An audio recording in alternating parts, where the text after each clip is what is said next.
বিকেলবেলা বন্ধুদের সাথে কথা বলতে বলতে রাস্তা দিয়ে হেঁটে যাচ্ছি। হাসি মজা করতে করতে যাচ্ছি, হঠাৎ কোথা থেকে একটা মেয়ে আসলো। মেয়েটা পিচ্ছি, হয়তো ক্লাস 5-এ বা 6-এ পড়ে। আমাদের সামনে এসে আমাকে বলতে লাগলো, এই যে ভাইয়া, আমার একটা উপকার করবেন। বলো পিচ্ছি আপি। আমি মোটেও পিচ্ছি না, আমি ক্লাস 6-এ পড়ি। ও সরি, পিচ্ছি বলো। আমি আমার বিড়ালটা হারিয়ে ফেলেছি, একটু খুঁজে দিবেন? কি? ভাইয়া প্লিজ, আমি আমার টমকে খুব ভালোবাসি। টমকে? টম হলো আমার বিড়ালের নাম, গাধা একটা।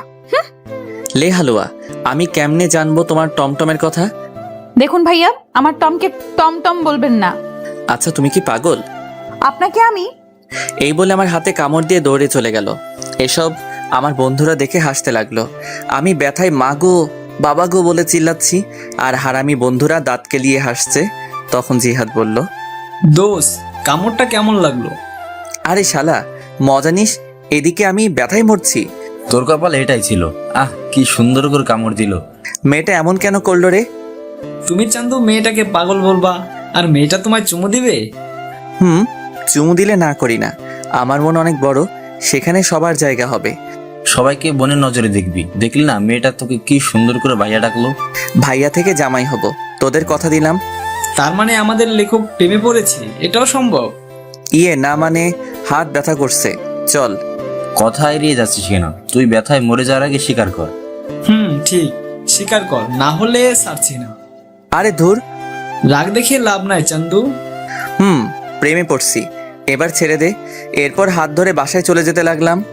এবার আমার পরিচয়টা দেই, আমি শাহরিয়ার রহমান, এবার এসএসসি দিব। বাবা মার তৃতীয় সন্তান, আমি ছোট, আমার বড় ভাই আর আপু আছে, বাবা আইনজীবী, মা গৃহিণী। আমি বাসায় গিয়ে কলিং বেল দিলাম, একটু পর ভাবি এসে দরজা খুলে দিল। ভাবি, খুব খিদে পেয়েছে। সোফায় বস, চা আর বিস্কুট দিচ্ছি। আচ্ছা ঠিক আছে মা, কই? রুমে আছে হয়তো। এরপর ভাবি চলে গেল, আমি সোফায় বসে ফোন টিপছি। একটু পর ভাবি চা বিস্কুট নিয়ে আসলো, আমি চা খাচ্ছি আর ভাবির সাথে গল্প করছি। তখন ভাবি বলল, শারিয়ার, আমাকে নিয়ে আমাদের বাসায় যাবে? কেন ভাইয়া? তোমার ভাই তো ভাই, আর তার কোনো সময় নেই, তাই বললো তোমাকে নিয়ে যেতে। ও আচ্ছা, কবে যাবে? কালকে যাব। আচ্ছা তাহলে আমি কালকে স্কুল শেষে নিয়ে যাব। আচ্ছা, এখন গিয়ে পড়তে বসো কেমন? এরপর আমি আরো কিছুক্ষণ গল্প করে রুমে গিয়ে পড়তে বসলাম। কিন্তু আমার একটা অভ্যাস, পড়তে বসলে ফোন টিপি, তাই দুইটাই করতে লাগলাম। একটু পর আপু আসলো, আপু এসে ঝাড়ি দিয়ে বলল, কিরে, পড়তে বসে ফোন টিপিস কেন? আমার মনে রং লাগছে এই জন্য। চুপচাপ পড়তে বস। তুই প্রেম কর যা। থাপ্পড় দিব একটা, সে তোর দুলাভাই হয়। হইছে, যা তো, বিরক্ত করিস না। এরপর চলে গেল। আমিও মোটামুটি কালকের পড়া শেষ করে রাতের খাবার খেতে গেলাম। খাবার খেয়ে রুমে এসে ফোনটা চার্জে দিয়ে শুয়ে পড়লাম। আর তখনই মনে হলো রাস্তায় দেখা সেই পিচ্চি মেয়েটার কথা। আমি মেয়েটার কথা ভাবছি আর একা একা হাসছি। সত্যি মেয়েটা অনেক সুন্দর। এই পিচ্চি মেয়েটা যদি আমার বউ হতো কত ভালো হতো। আচ্ছা, তার নামটা জানা হলো না, কি করা যায়? কালকে কি মেয়েটা সেখানে আসবে? আর আসবে কেন? মেয়েটা তো পিচ্চি। উফ, যদি দেখা হতো মন ভরে দেখতাম। এসব ভাবতে ভাবতে কখন যে ঘুমিয়ে পড়লাম মনে নেই। সকালবেলা ঘুম ভাঙলো বাবার নীতি কথা শুনে। প্রতিদিন আমার ঘুম ভাঙে নীতি কথা শুনে। শালা এমন বাবা থাকলে জীবনটা শেষ। সকাল সকাল কি সুন্দর একটা স্বপ্ন দেখছিলাম, সব শেষ করে বাবা আবার বলতে লাগলো, ভালো ছাত্র কখনো 9টায় ঘুম থেকে উঠে? আব্বা চুপ করো তো। তোর ক্লাসমেটটা সারাদিন পড়াশোনা করে আর তুই বনজামি করিস। উফ কি জ্বালা, চুপ করো তো। স্কুলে কি আমি যাব? হ্যাঁ তুমি যাও, ভালো হবে। চুপ, ওঠ। বাবার ঝাড়ি খেয়ে ফ্রেশ হতে চলে গেলাম। ফ্রেশ হয়ে স্কুলের জন্য রেডি হয়ে নিলাম। তারপর গেলাম খাবার খাওয়ার জন্য।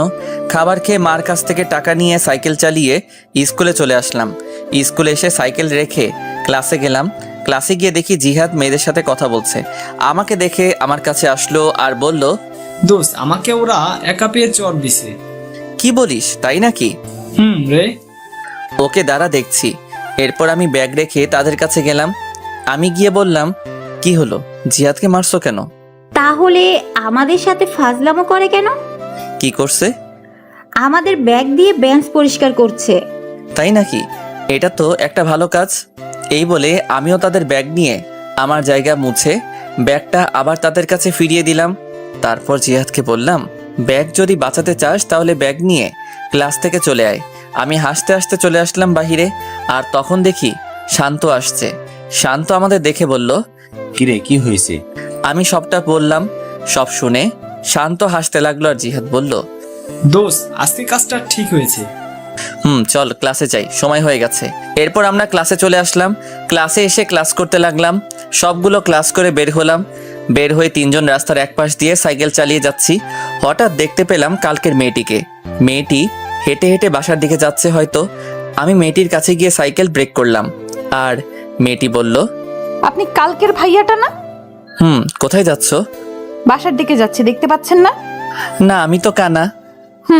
এটাই ঠিক, আপনি কানা। চলো তোমাকে এগিয়ে দেই। না লাগবে না, আপনি যান। আরে চলো তো। মেয়েটিকে এক প্রকার জোর করে সাইকেলে তুললাম।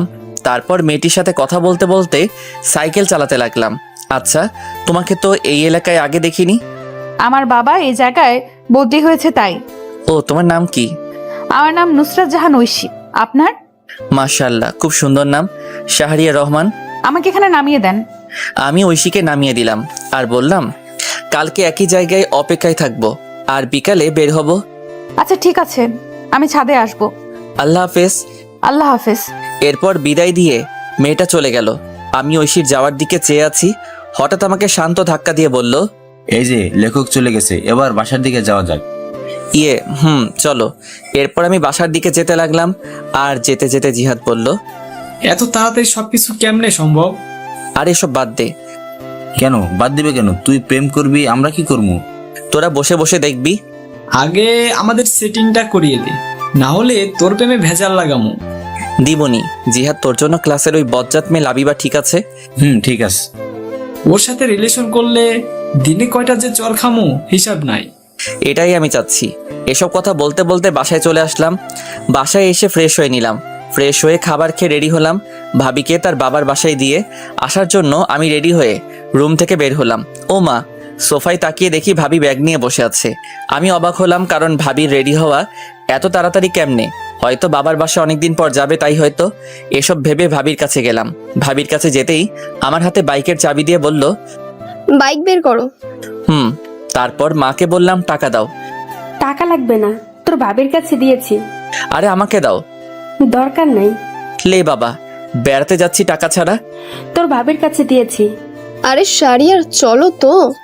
কিন্তু কথাটা শেষ করতে পারলাম না। ভাবি টেনে বাহিরে নিয়ে আসলো। আমি এরপর বাইক বের করলাম। তারপর ভাবির সামনে গেলাম। ভাবি উঠে বসলো, আর উঠে আমার কাঁধে হাত রাখলো। আমি ভাবিকে নিজের বোনের মতো মনে করি। তারপর বাইক চালাতে লাগলাম। উদ্দেশ্য ভাবির বাসা। বাইক চালাচ্ছি, হঠাৎ করে বাইকের তেল শেষ হয়ে গেল। তারপর আর কি, বাইক কিছু দূর হাঁটিয়ে তেল ভরলাম, তবে টাকা ভাবি দিয়েছে। তারপর আবার চলতে শুরু করলাম। ভাবির বাসায় যেতে প্রায় বিকাল হয়ে গেল। তারপর গিয়ে আন্টি আঙ্কেলকে সালাম দিয়ে ভিতরে গেলাম। ভাবির একটা ছোট ভাই আছে আমার বয়সী, তার নাম আবির। গিয়ে দেখি শুয়ে শুয়ে ও ফোন টিপছে। আমাকে দেখেই বলল, কিরে কি খবর? আলহামদুলিল্লাহ, ভালো। তোর? চলছে কোনো মতে। তা প্রেম কয়টা করিস? বেশি না, মাত্র 3টা। তুই আর ভালো হবি না? একটা মেয়ে যদি 4-5টা রিলেশন করতে পারে, আমি কেন পারবো না বল? কথায় যুক্তি আছে। এভাবে আবিরের সাথে আড্ডা দিতে লাগলাম। আড্ডা দিতে দিতে হঠাৎ মনে হলো আমার পিচ্চিটার কথা। আজকে বিকালে যাওয়ার কথা ছিল, কিন্তু দূর, মনে ছিল না। কি যে করি। আর আজকে বাসায় না গেলে কালকে স্কুল মিস হবে। স্কুল মিস হলে তো পিচ্চিটাকে দেখতে পারবো না। তাই আমি ভাবির কাছে চলে আসলাম, আর এসে ভাবিকে বললাম, ভাবি আমি চলে যাচ্ছি। আজকে যেতে হবে না, আজকে থাকবে, প্রায় সন্ধ্যা হয়ে এলো। আরে কালকে স্কুল আছে, আর না গেলে স্যার বকা দিবে। যেদিন স্কুল পলাশ তখন? মানে তবুও যেতে হবে। এরপর ভাবিকে বুঝিয়ে আন্টি আঙ্কেল থেকে বিদায় নিয়ে চলে আসলাম। একা একা বাইক চালাচ্ছি আর হেডফোন দিয়ে গান শুনছি। বাসায় আসতে আসতে প্রায় রাত 7টা বেজে গেল। আমি বাইক রেখে কলিং বেল দিলাম, আর একটু পর মা এসে দরজা খুলে দিল, আর আমাকে দেখে অবাক হয়ে বলল, কিরে চলে আসলি কেন? কালকে স্কুল আছে। বাহ, বেশ পরিবর্তন হয়েছিস। পরিবর্তন কি আর এমনি হয়েছি মা? বিড়বিড় করে কি বলছিস? কই কিছু না, আমি রুমে যাচ্ছি, চা দিয়ে যেও। এই বলে রুমে চলে আসলাম। রুমে এসে ফ্রেশ হয়ে পড়তে বসলাম। একটু পর মা চা নিয়ে আসলো, আর আমি বললাম, আচ্ছা মা, আপু কি সারাদিন কথা বলে দুলাভাইয়ের সাথে? কি করবে এছাড়া? ওর এই সময়ে জামাইটাও বিদেশে, তাই কথা বলে। জামাই বিদেশে বলে সারাদিন কথা বলতে হয়। ও তুই বুঝবি না, পড়তে বস। এই বলে মা চলে গেল। ও, আপনাদের বলা হয় নাই, আপুর বিয়ে হয়েছে 1 বছর, আর আপুর বিয়ের 6 মাস পর দুলাভাই বিদেশে চলে যায়, আর আপু এখন প্রেগনেন্ট, তাই এরকমটা বললাম। আমি চা খাচ্ছি আর ফোন টিপছি। পড়তে বসলে ফোন টিপতে ইচ্ছে করে, তবুও কিছুক্ষণ পরে রাতের খাবার খেয়ে শুয়ে পড়লাম। শুয়ে শুয়ে কিছুক্ষণ ফোন টিপে চার্জে দিয়ে ঘুমিয়ে পড়লাম। সকালে প্রতিদিনের মতো বাবার নীতি কথা শুনে ঘুম ভাঙলো। তারপর উঠে ফ্রেশ হয়ে নিলাম। ফ্রেশ হয়ে রেডি হয়ে খাবার খেতে গেলাম। খাবার খেয়ে বাইকটা বের করলাম, কারণ আজকে বাইক দিয়ে যাব, যেহেতু বাইকের চাবি আমার কাছে। আমি জিহাদকে কল দিয়ে বললাম মোড়ে দাঁড়াতে, শান্তকে নিয়ে। এরপর আমি মোড়ে আসলাম। মোড়ে এসে তাদের সাথে নিয়ে স্কুলে চলে আসলাম। স্কুলে এসে যথাক্রমে ক্লাস করতে লাগলাম। ক্লাস শেষ করে বের হলাম, আর আমি বললাম দোস্ত তোরা হেঁটে আয়, আমি তোর ভাবিকে বাসায় দিয়ে আসি। আচ্ছা, কিন্তু জিহাদ কই? আমি দূরে তাকিয়ে দেখি একটা মেয়ের সাথে কথা বলছে। আমি ডাক দিলাম। আমি ডাক দিতেই হেসে দিল। আমাদের বোঝার বাকি রইল না, জিহাদ পটানোর চেষ্টা করছে। আমি শান্তকে বললাম তুই জিহাদকে নিয়ে আয়, আমি যাচ্ছি। ঠিক আছে। এরপর আমি বিদায় দিয়ে চলে আসলাম ঐশীর স্কুলের সামনে। এসে দেখি ঐশী স্কুলের সামনের দোকান থেকে ফুচকা খাচ্ছে। আমি দূর থেকে ফুচকা খাওয়া দেখছি আর একা একা হাসছি। হঠাৎ 2টা ছেলে এসে প্লেট নিল আর ঐশীর হাত ধরতে লাগলো। আমি এটা দেখে বাইক নিয়ে ঐশীর সামনে গেলাম আর বললাম উঠো। ঐশী আমাকে দেখে হাসি দিল, তারপর উঠে বসলো। আমি ফুচকার টাকা দিয়ে চলে আসলাম। ছেলেগুলো আর কিছু বলল না। আমি একটা পার্কে নিয়ে আসলাম আর এসে একটা জায়গায় বসলাম। আর তখন ঐশী বলল কালকে বিকেলে আসেননি কেন? আসলে ভাবিকে নিয়ে তার বাবার বাসায় গিয়েছিলাম। ও আচ্ছা, আমাকে বাসার সামনে নামিয়ে দিয়ে আসেন, দেরি হলে মা বকা দিবে। আচ্ছা, কিছু খাবে? না, খাবো না। জানেন মা আমাকে বাসায় একটুও সময় দেয় না, বাবাও না, আমি একা। কেন, আমি আছি তো। আজকে আমি খুব ভয় পেয়েছিলাম। আমি থাকতে তোমার কিছু হবে না, ছায়া হয়ে পাশে থাকবো। আমার বন্ধু হবেন? কি মনে হয়? বন্ধু তাহলে। বাসায় তোমার আম্মু কি করে? সারাদিন ফোনে মিটিং নিয়ে থাকে আর আমাকে একটু একটু বকা দেয়। ও, চিন্তা করো না, তোমার ফোন আছে। আমার সময় কাটানোর জন্য বাবা আমাকে গেমস খেলার জন্য কিনে দিয়েছে। তোমার নাম্বারটা দিবা? নাম্বার তো মুখস্থ নাই। তাহলে আমারটা নাও। এই বলে আমি ব্যাগ থেকে কাগজ বের করে নাম্বারটা লিখে দিলাম।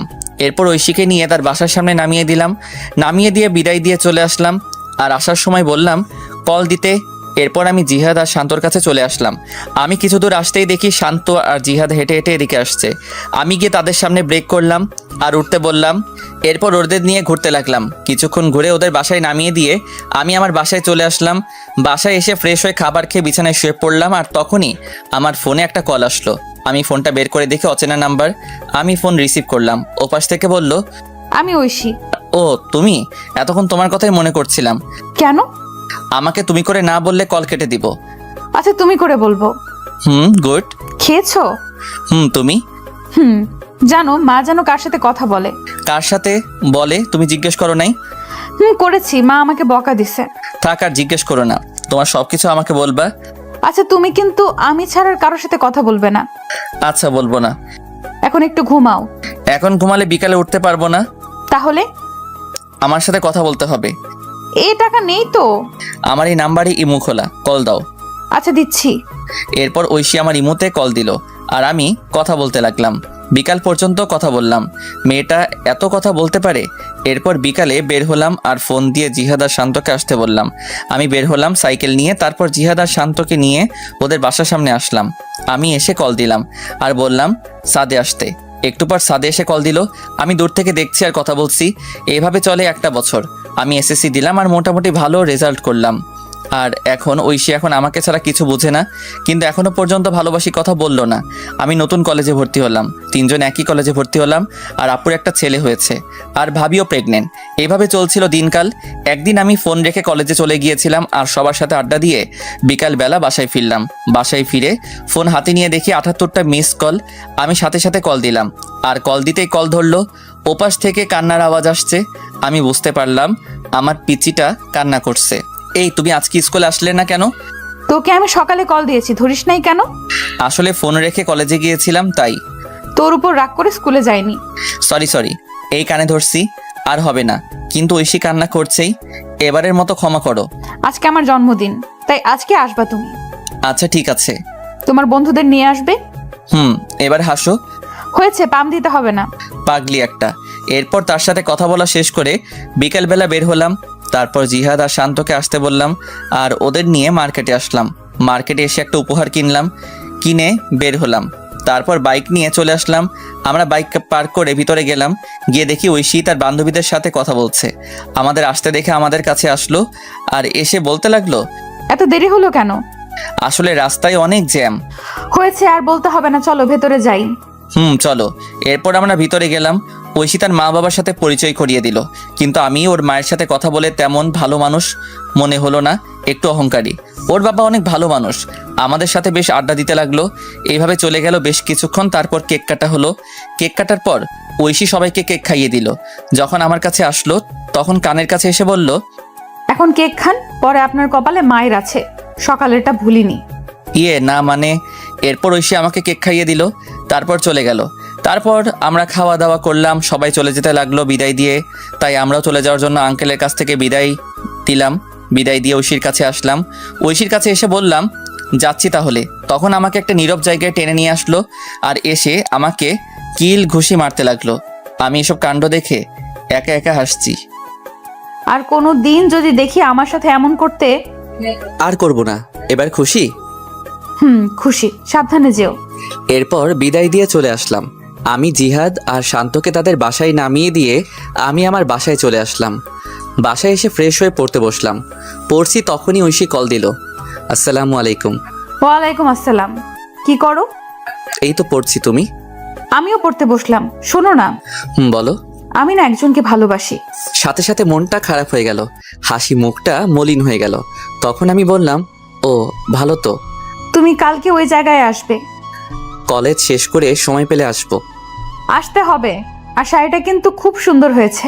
ধন্যবাদ। কালকে স্কুলে যাব না, বুঝলে? আচ্ছা ঠিক আছে।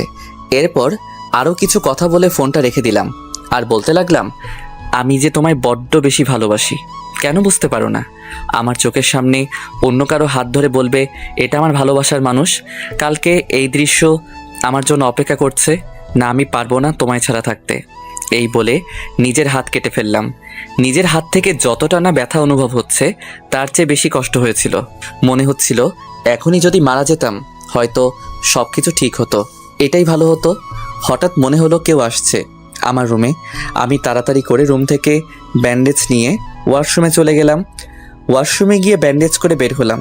বের হতেই আমাকে মা বলতে লাগলো, কি রে, তোর হাতে কি হয়েছে? আসলে পড়ে গেছিলাম তো তাই। দেখে চলবি না, কি যে করিস।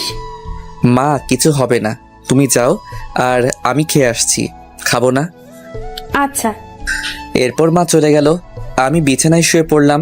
শুয়ে শুয়ে ঐশীর কথা ভাবছি। মেয়েটা কি সত্যি আমাকে ছেড়ে চলে যাবে? তাকে ছাড়া কি করে থাকবো?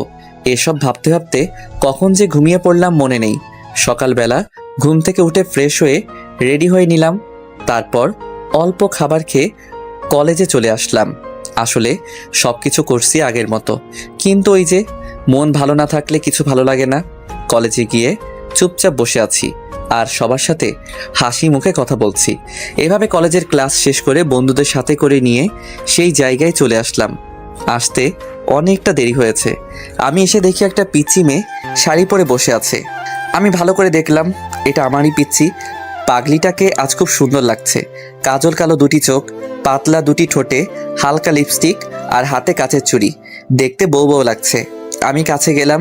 আমি যেতেই আমার থেকে মুখ ঘুরিয়ে বসে পড়ল। এসব আমার বন্ধুরা দেখে হাসতে হাসতে অন্য পাশে চলে গেল। আমি ঐশীর সামনে গিয়ে বললাম, এই কলেজে ক্লাস ছিল। তোর হাতে কি হয়েছে? হাতে ব্যান্ডেজ কেন? মানে কেটে গেছে। আমার তো কাটা মনে হচ্ছে না, অন্য কিছু মনে হচ্ছে। আরে বাদ দাও, তোমার ভালোবাসার মানুষটা কই? কুত্তা, তুই বুঝতে পারিস না আমি তোকে ভালোবাসি? এই বলে আমাকে জড়িয়ে ধরলো শক্ত করে। আমিও শক্ত করে জড়িয়ে ধরলাম। আমি জানি তুমি আমার জন্য পাগলামি করছো। তুমি কি করে বুঝতে পারলে? হার্টে কানেক্টেড, বুঝলে? বুঝতে পারছি, এবার ছাড়ো। না, আর একটু। এটা পার্ক কিন্তু। তখন জিহাদ বলতে লাগলো, সবাই ফ্রিতে সিনেমা দেখছে। আমি কথাটা শুনে ছেড়ে দিলাম। আর ঐশী বলল, আমার চকলেট কই? মনে নেই, কি? যাওয়ার সময় কিনে দিব। এবার খুশি? এবার চলো একটু ঘুরবো। এরপর জিহাদ আর শান্ত চলে গেল। তাদের নাকি বাসায় কাজ আছে। আমি ঐশীকে নিয়ে বিকাল পর্যন্ত ঘুরে তাকে একটা রিকশায় তুলে দিয়ে বাসায় চলে আসলাম। বাসায় এসে আপু ঝাড়ি দিতে শুরু করলো।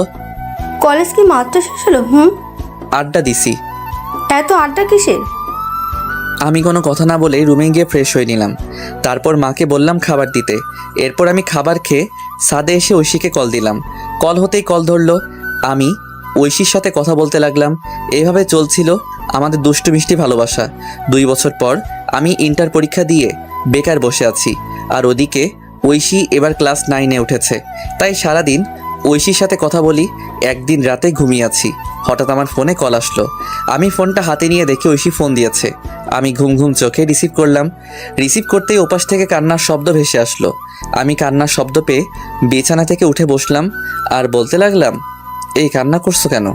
আমাকে বাঁচাও, আমার মা বাবা আমাকে মেরে ফেলবে। মানে কি বলো? তুমি এখন কোথায়? আমি এখন এই জায়গায় লুকিয়ে বসে আছি, বাবা মা আমাকে খুঁজছে। আমি এখনই আসছি। এই বলে আমি ফোন কেটে দিয়ে রেডি হয়ে সাইকেল নিয়ে চলে আসলাম। এসে সেই জায়গায় আসলাম, আর আমাকে দেখে ঐশী আমার সাইকেলে উঠে বসলো আর বলতে লাগলো, তাড়াতাড়ি চলো। আমি তাড়াতাড়ি সাইকেল চালাতে লাগলাম। তখন একবার পিছনে তাকিয়ে দেখি একটা গাড়ি জোরে আমাদের দিকে আসতে লাগলো। আর তখন ঐশী বলতে লাগলো, এই তারা এসে পড়লো, তাড়াতাড়ি যাও। আমি সাইকেল জোরে চালাতে লাগলাম আর সোজা স্টেশনে আসলাম। দেখি একটা ট্রেন ছেড়ে যাচ্ছে। আমি সাইকেল থেকে নেমে ঐশীকে নিয়ে চলন্ত ট্রেনে উঠে পড়লাম। আর তাকিয়ে দেখি ঐশীর বাবা মা গাড়ি থেকে নেমে বলতে লাগলো, দেখ মেয়েটা চলে গেল, এবার সবকিছু পুলিশকে না বললেই হয়। এদিকে আমি ট্রেনে উঠে হাঁপাতে লাগলাম আর ঐশীও হাঁপাতে লাগলো। আমি ট্রেনের ভিতরে গেলাম আর একটা ফাঁকা জায়গা দেখে ঐশীকে নিয়ে বসে পড়লাম। অনেকক্ষণ চুপ থাকার পর আমি বললাম, কি হয়েছে আমাকে সব বলো। শুরু তাহলে। বাবা মা রাতের বেলায় আলোচনা করছিল। আমি তোমার সাথে কথা বলে পানি খাওয়ার জন্য টেবিলে আসলাম। তারপর পানি খেয়ে যখন বাবা মায়ের রুমের সামনে দিয়ে যাচ্ছিলাম, তখন কিছু কথা কানে আসে। কথাগুলো এমন ছিল, ওরা নাকি আমার কাকা কাকি। আমার যখন 1 বছর ছিল তখন নাকি আমার বাবা মা মারা যায় অ্যাক্সিডেন্টে। আর আমার বাবার সব সম্পত্তি আমার নামে হওয়ায় আমার কাকা কাকি আমাকে লালন পালন করছে। আর কালকে নাকি আমাকে জোর করে দলিলে সাইন করাবে, আর সাইন না করলে মেরে ফেলতে পারে। পরে আমি এসব শুনে ফোন নিয়ে আর ব্যাগ গুছিয়ে লুকিয়ে বাইরে এসে তোমাকে কল দিলাম। ও আচ্ছা, কিন্তু আমি তো কিছু নিয়ে আসি নাই, আর এখন তো তোমাকে নিয়ে চিন্তা হচ্ছে। আমার বাসা থেকে 10,000 টাকা আর কিছু আমার অলংকার নিয়ে আসছি। তার মানে আমরা পালিয়ে যাচ্ছি? যেটা মনে করো। আচ্ছা, কি আর করার। তখনই একটা লোক এসে ট্রেনের টিকিট দেখতে চাইলো, কিন্তু আমাদের কাছে তো টিকিট নেই, তাই ভাড়া দিলাম আর সাথে জরিমানাও দিলাম। এরপর লোকটা আমাদের হাতে টিকিট দিয়ে চলে গেল আর বলে গেল কেউ আসলে এটা দেখাতে। আমিও বিদায় দিলাম। আমি টিকিট দেখে দেখি এটা রাজশাহী যাওয়ার টিকিট, তার মানে আমরা রাজশাহী যাচ্ছি। তখনই ঐশী বলল, এই খুব ঘুম পাচ্ছে। ঘুমাও। ঐশী আমাকে জড়িয়ে ধরে ঘুমিয়ে পড়লো। আমিও কখন যে ঘুমিয়ে পড়লাম মনে নেই। ঘুম ভাঙলো ঐশীর ডাকে, এই আমরা চলে আসছি, ওঠো। তারপর আমরা ট্রেন থেকে নেমে কোথায় যাব কিছু বুঝতে পারছি না। আগে একটা বাসা ঠিক করা দরকার। তারপর স্টেশন থেকে বেরিয়ে এক পাশ দিয়ে হাঁটতে লাগলাম। হঠাৎ চোখ পড়লো একটা লিফলেটের উপর লেখা বাসা ভাড়া দেওয়া হবে। আমি লিফলেটের নিচে থাকা নাম্বারে কল দিলাম। কিছুক্ষণ কল হতেই কল ধরলো। আসসালামু আলাইকুম। ওয়ালাইকুম আসসালাম। জি, বাসা ভাড়ার জন্য ফোন দিলাম। ও, বিবাহিত ছাড়া ভাড়া দেওয়া হয় না? জি, আমরা বিবাহিত। তাহলে এখন তো সকাল 7টা বাজে, আপনি 10টায় আসেন আর সাথে করে বিয়ের কাবিননামা নিয়ে আসবেন। জি আচ্ছা, ধন্যবাদ আপনাকে। এরপর ফোন কেটে দিলাম। ফোন কেটে দিয়ে ঐশীকে বললাম বিয়ে করা লাগবে। চলো কাজী অফিসে। আরে সাক্ষী লাগবে না, টাকা দিলে সব হয়, চলো তো। এরপর একজনকে জিজ্ঞেস করে কাজী অফিসের দিকে যেতে লাগলাম। তারপর পৌঁছে গেলাম। গিয়ে দেখি আমাদের মতো আরো এক কাপল বিয়ে করার জন্য আসছে। আমাদের দেখে ওখানের ছেলে বলল, ভাই কি বিয়ে করবেন? ভাই কেন? আপনি আমার বিয়ের সাক্ষী হয়ে যান আর আমি আপনারটা। আচ্ছা। কাজীকে বুঝতে দিবেন না আমাদের মধ্যে পরিচয় নেই, না হলে বেশি টাকা চাইবে। ওকে। এরপর আমরা ভিতরে গেলাম।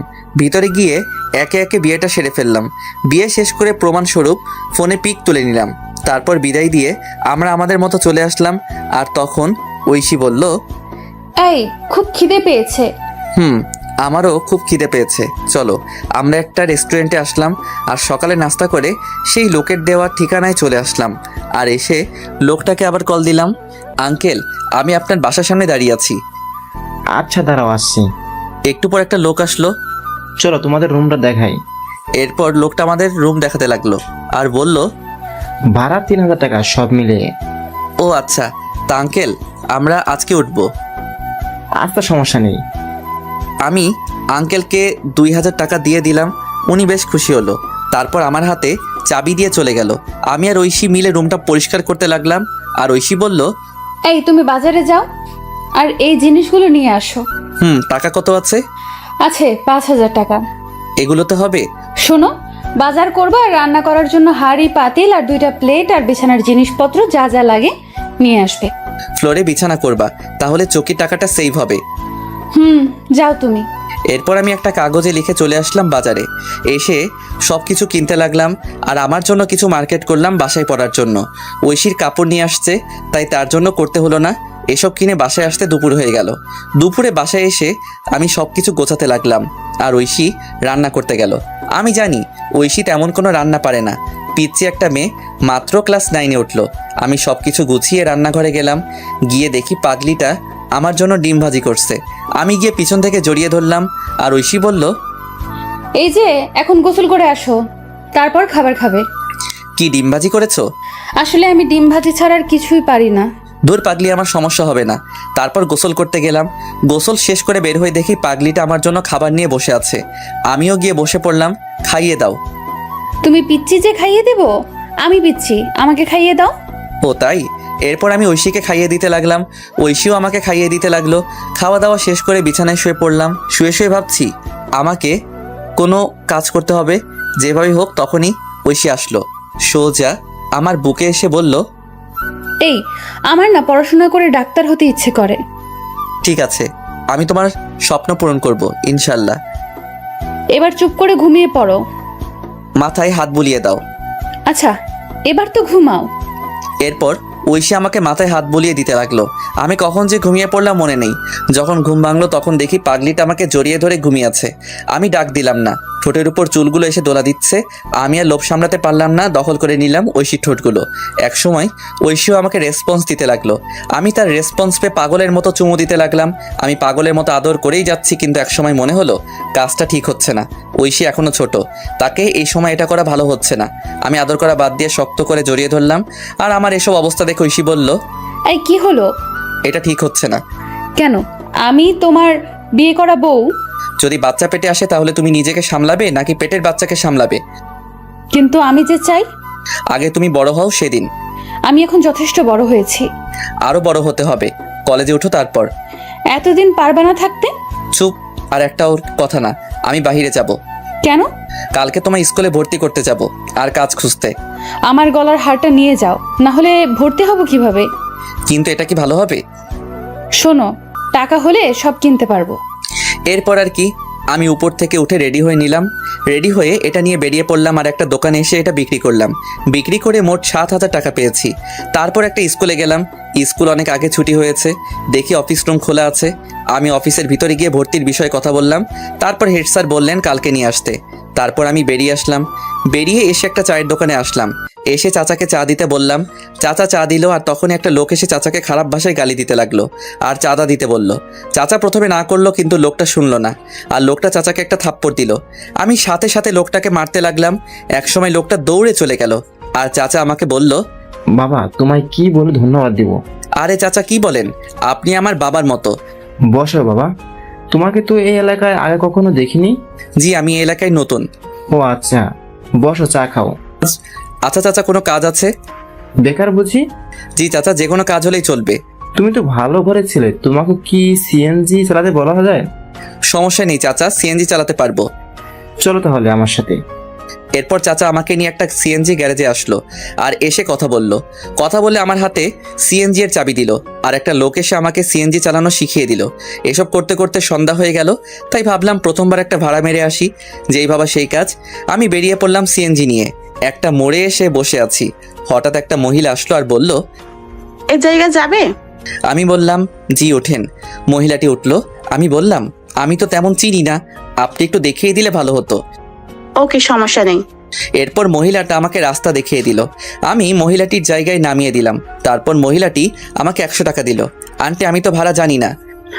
আরে ভাড়া 80 টাকা, আর তুমি 100 টাকা রেখে দাও। না আন্টি, আমার কাছে 20 টাকা আছে, নিন। এই বলে আমি 20 টাকা দিয়ে চলে আসলাম। এভাবে রাত 10টা পর্যন্ত ভাড়া মারলাম। মোট 400 টাকা ভাড়া মারলাম। তারপর সিএনজি জমা দিলাম, আর 150 টাকা সিএনজির মালিককে দিয়ে আমি বাসায় চলে আসলাম। বাসায় আসার আগে কিছু চকলেট নিলাম। বাসায় এসে দেখি পাগলিটা খাবার নিয়ে বসে আছে। আমাকে দেখে বলল, এতক্ষণ কই ছিলা? কাজে। যাও ফ্রেশ হয়ে আসো। আর তোমার শরীরের এই অবস্থা কেন? আরে কিছু না, বলো বলছি। আমি সিএনজি চালাই। এই কথা শুনে ঐশী কান্না করতে লাগলো। আমি বললাম, এই পাগলি কান্না করো কেন? তুমি আমার জন্য এত কষ্ট করছো? খুব ভালোবাসি যে। আমিও খুব ভালোবাসি পাগল।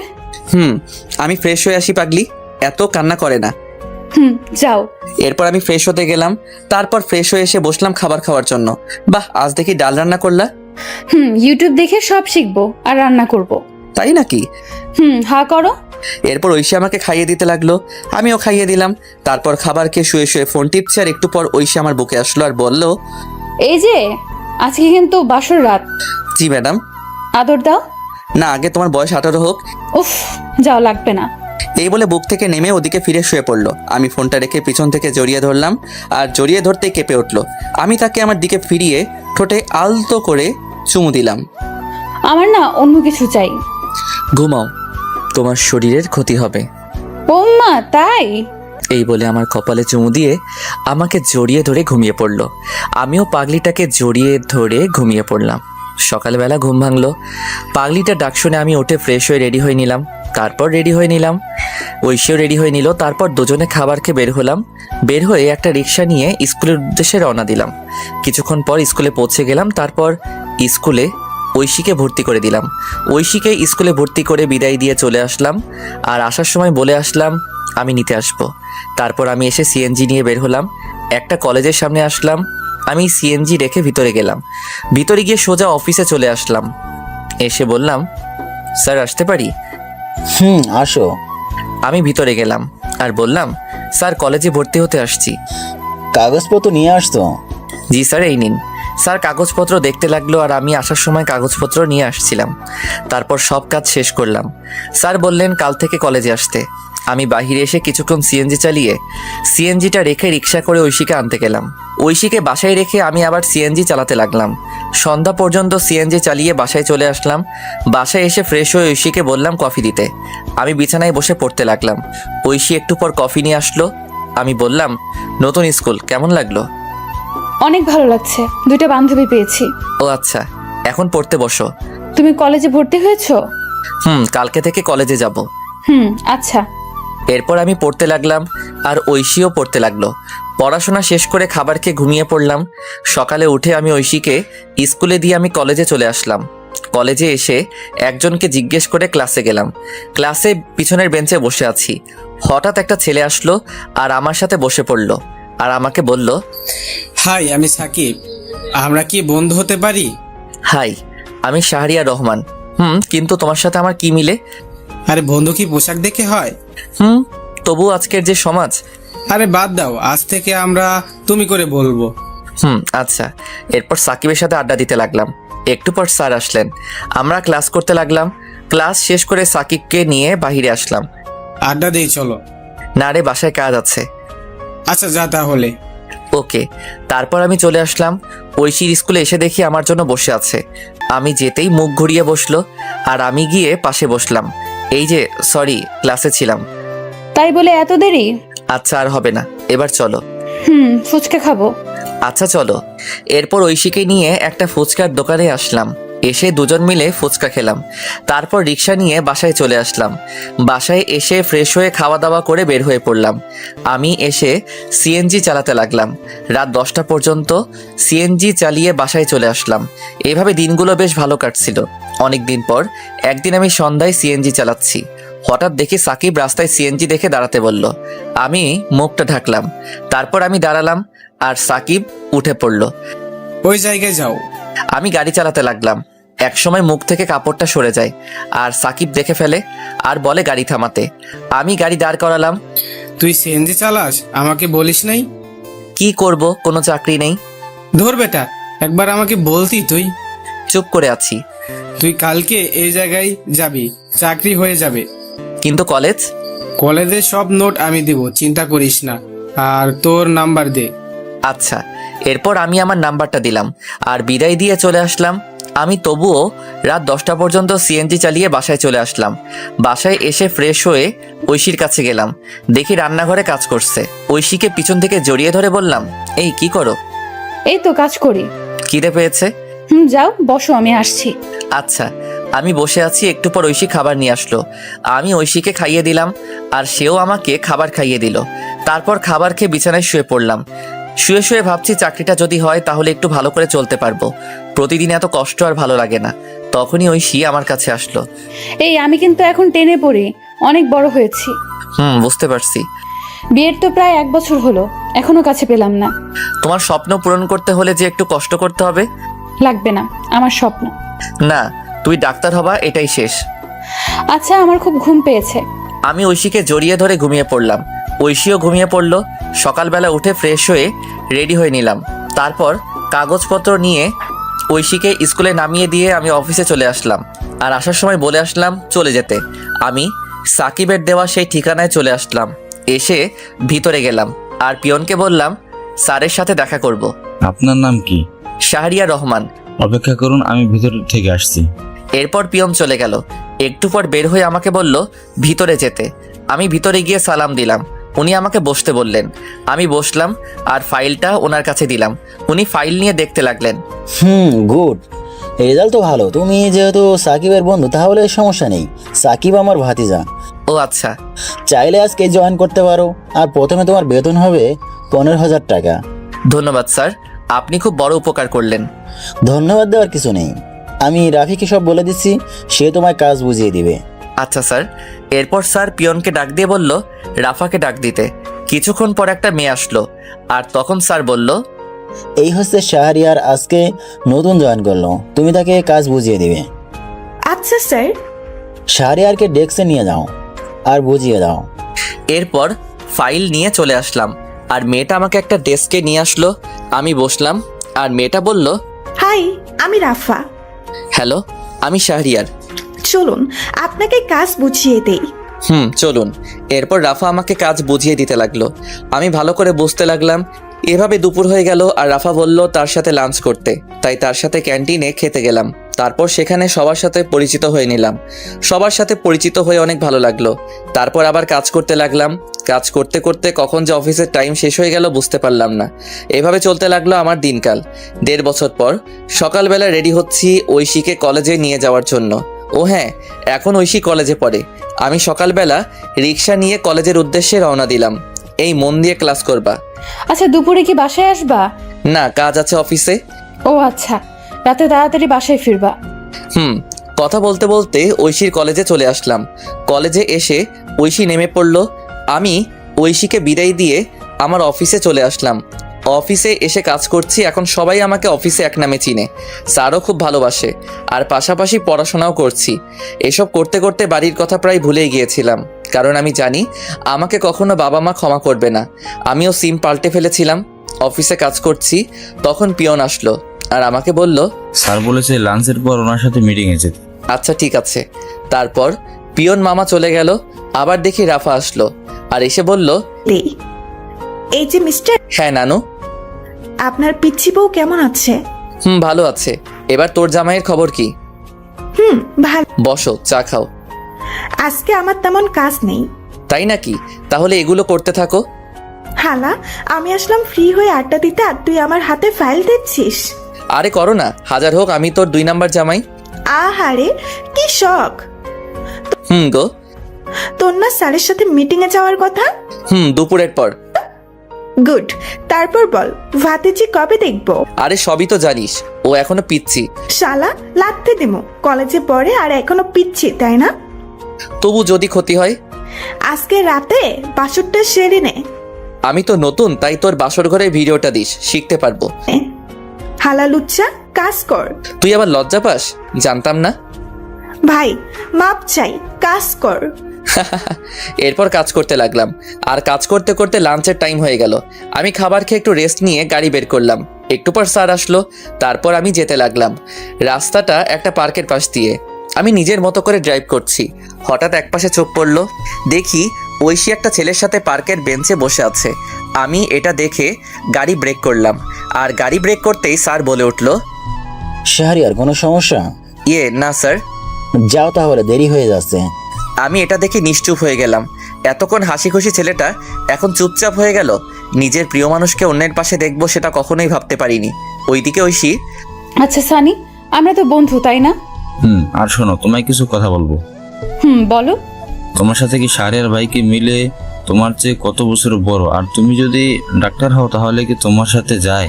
কথাটা শুনে ঐশী চুপ করে রইল, আর ঐশীকে চুপ থাকতে দেখে সানি আবার বলল, আরে তুমি এত সুন্দর একটা মেয়ে, আর তোমার সাথে কি ওই কালো ছেলে মানায় না?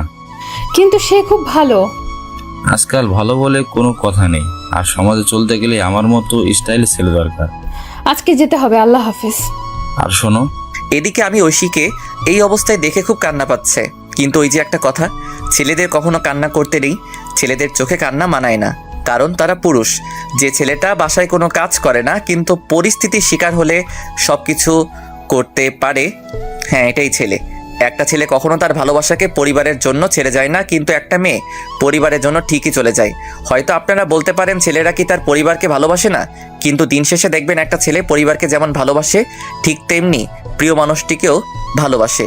যার জন্য নিজের পরিবার ছাড়লাম, সব কিছু ছেড়ে তাকে নিয়ে চলে আসলাম। আর সেই ঐশী একটা ছেলের সাথে পার্কে, না এটা কি করে মেনে নেওয়া যায়। আমি কোনো মতে মিটিং শেষ করে সন্ধ্যায় নদীর পাড়ে চলে আসলাম।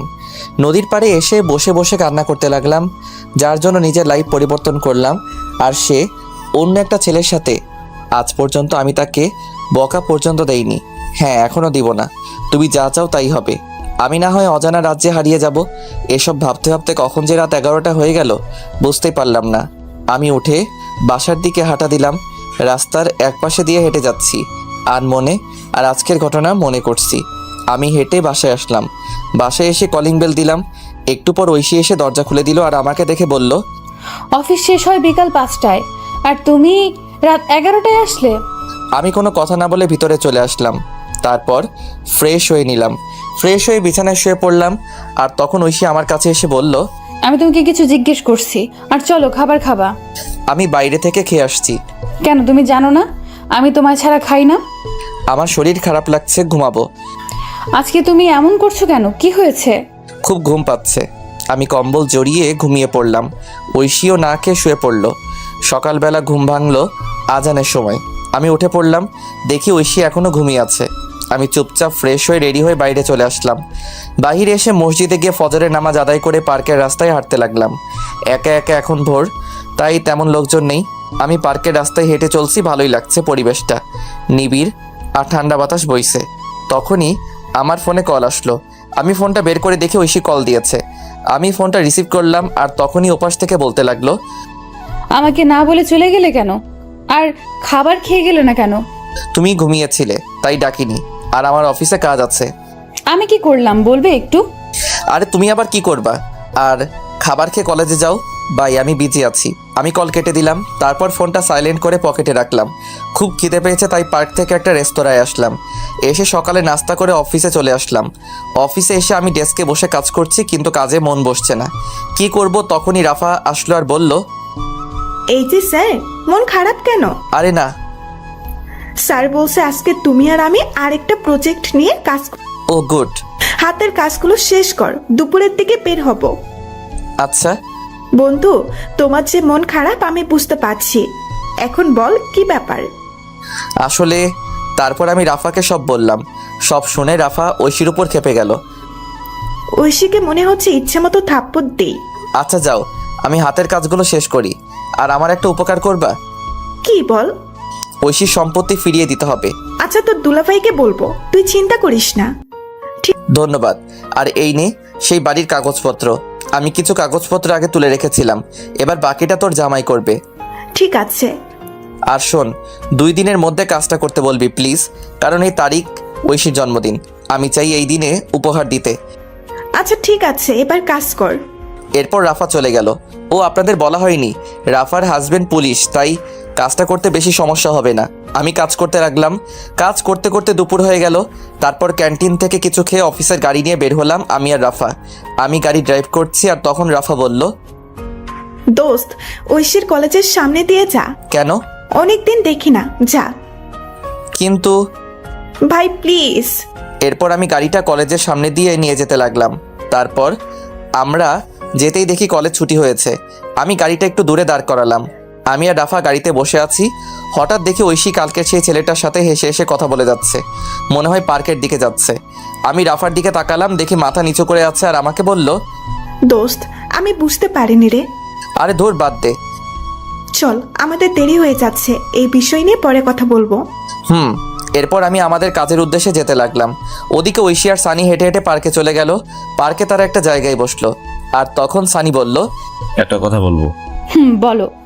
আমি তোমায় খুব ভালোবাসি। কিন্তু এটা হয় না। তুমি আমার কাছে চলে আসো। আর শাহরের মনে হয়তো বাবার সম্পত্তির জন্য এমন করেছে। না, কিন্তু চলো দুজন মিলে শুরু থেকে শুরু করি। আমাকে সময় দাও কয়েকদিন। আচ্ছা শোনো, আমি তোমাদের জন্য ডিভোর্স লেটার তৈরি করব। আমার কাকা উকিল। এত তাড়াতাড়ি না, আমি বললে তারপর। আচ্ছা চলো, তোমাকে এগিয়ে দিয়ে আসি। না লাগবে না, আমি রিক্সা নিয়ে চলে যাব। ঠিক আছে। এদিকে আমি মিটিংয়ে বসলাম। মিটিং শেষ হলো বিকালে। তারপর আরও কিছু কাজ করে সন্ধ্যাবেলায় অফিসে আসলাম। তারপর কাগজগুলো রেখে স্যারের রুমে গেলাম। স্যার আসবো? আসো, তোমার জন্য অপেক্ষা করছি। আমি গিয়ে ফাইল জমা দিলাম আর স্যার দেখতে লাগলো। কিছুক্ষণ পর স্যার বলল, গুড, তোমার জন্য আমাদের কোম্পানি কাজটা পেয়েছে। স্যার এই কোম্পানির আরেকটা শাখা আছে না? আছে, এটা তো রাঙামাটি। কেন? স্যার আমাকে ট্রান্সফার করে দিন রাঙামাটি প্লিজ। কিন্তু কেন? স্যার এমনি, ওখানে একা থাকতে চাই, প্লিজ স্যার। আচ্ছা ঠিক আছে, আমি তোমাকে এই অফিসের ম্যানেজার হিসেবে পাঠাচ্ছি। আর ওখানে একটা লোক দরকার। স্যার সাকিব কবে দেশে আসবে? আরও নাকি 2 বছর থাকবে। ও আচ্ছা স্যার, আমি 2 দিন পর যাব, আপনি ব্যবস্থা করে দিন। আচ্ছা, তোমার ম্যাডাম কিন্তু যেতে বলেছে, সবসময় তোমার কথাই বলে। স্যার যাওয়ার আগে দেখা করে যাব, চলুন বাসার দিকে যাই। এরপর স্যারকে নিয়ে বাসার উদ্দেশ্যে রওনা দিলাম। ড্রাইভার আমাকে আমার বাসার সামনে নামিয়ে দিয়ে স্যারকে নিয়ে চলে গেল। আমিও চলে আসলাম বাসায়। বাসায় এসে কলিং বেল দিলাম। একটু পর ঐশী এসে দরজা খুলে দিল। আমি কোনো কথা না বলে ফ্রেশ হতে চলে গেলাম। আমি ফ্রেশ হয়ে এসে দেখি ঐশী দাঁড়িয়ে আছে। তাকিয়ে দেখি প্রচুর রেগে আছে। কিন্তু আজ কেন জানি ওর রাগ আমার কাছে ভালো লাগছে না। আগে থাকলে হয়তো আমি রাগ ভাঙাতাম। আমি শুয়ে পড়লাম আর ঐশী এসে বলল, কি হয়েছে? কিছু না। আমার ভুলটা কোথায়? আরে তুমি কেন ভুল করবা? তাহলে আগের মতো আদর করো না কেন? আর খাবার খাও না কেন? আচ্ছা খাবার দাও। আসো। তারপর ঐশী খাবার দিল। আমি উঠে বসলাম আর খাবার খেতে লাগলাম। অল্প খাবার খেয়ে শুয়ে পড়লাম আর তখন বলল, আমাকে একবার বললে না আমি খেয়েছি কিনা? সরি, মনে ছিল না। আমার খুব ঘুম পাচ্ছে, ঘুমাবো। ঐশী কান্না করছে। আমি মনে মনে বলতে লাগলাম, কেন এই মিথ্যে নাটক করছো? সরাসরি বলে দিলেই তো পারো। আমি আর তোমাকে বেশি দিন চালাবো না। তোমার জন্মদিনের শ্রেষ্ঠ উপহার আমি দিব, যেটা তুমি চাচ্ছ, তবে সারা জীবন দূর থেকে ভালোবাসবো। এসব ভাবতে ভাবতে ঘুমিয়ে পড়লাম। আর মাঝরাতে ঘুম ভেঙে গেল। পাশে দেখি ঐশী ফোন টিপছে। আমি হালকা উকি দিয়ে দেখি কারোর সাথে চ্যাট করছে। আমার তখন মনে হচ্ছিল আমি একটা অপদার্থ। নিজের বউ অন্য কারোর সাথে চ্যাটিং করছে, এর চেয়ে কষ্ট আর কি হতে পারে? আমি চুপচাপ কান্না করতে লাগলাম। নিজের সবটা দিয়ে ঐশীকে ভালোবেসেছিলাম, কিন্তু ঐশী এতটা নিচে নামতে পারে আমি কখনো কল্পনা করতে পারিনি। কি দোষ আমার? আমি তো ভালোবেসেছিলাম। সেই রাতে আর ঘুম হলো না। রাত প্রায় 4টার দিকে ঐশী ঘুমিয়েছে, আমি ঘুমাইনি।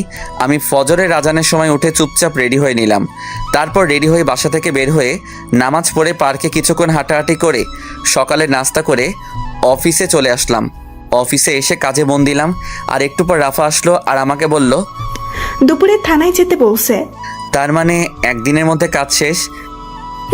দেখতে হবে না জামাইটা কার। আমি আজকে চলে যাব রাতে। আজকেই যেতে হবে? কালকে তো ঐশীর জন্মদিন। আর শোন, ঐশী যে ছেলেটার সাথে কথা বলে তার নাম সানি, বাসা এই জায়গায়। আরে ওই ছেলের ঠিকানা দিয়ে আমি কি করব? তবুও জেনে রাখ, আর ছেলেটা ভালো না। ও শোন, তুইও সাথে যাবি থানায়? না। আচ্ছা ঠিক আছে, এখন কাজ কর। এরপর রাফা চলে গেল আর আমিও কাজ করতে লাগলাম। কাজ করতে করতে দুপুর হয়ে গেল।